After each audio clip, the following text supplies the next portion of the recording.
Magandang araw po sa inyong lahat mga bossing subscribers viewers, narito na po ang mga results. Sa oras na ito paala-ala lang po, may mga color coding ang mga sets ng mga numero natin. Una red o mga guide clue numbers, pangalawa ang berde o mga hot single digits numbers, pangatlo ang dilaw o hot numbers double numbers, pang-apat ang puti para sa S2 numbers at blue escalera numbers. Ugaliing tapusin ang panunood sa mga video para mas maintindihan paano i-match sa mga guide numbers at sa hot numbers natin. Paki-like at share na rin sa mga videos natin para matulong. Maraming salamat po.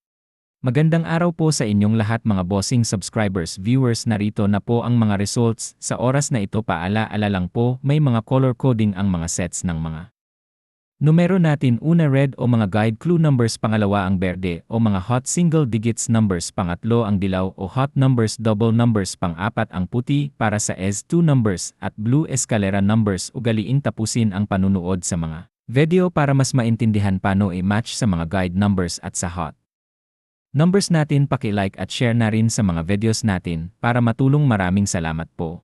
Hello mga bossing, ito na po ang mga numbers results para sa mga araw na ito. Para sa Swertres ni at EC2 numbers, maari lang po mag-subscribe sa channel na ito Swertres Lee para updated ka sa mga bagong hot numbers at resulta araw-araw. Maraming salamat po.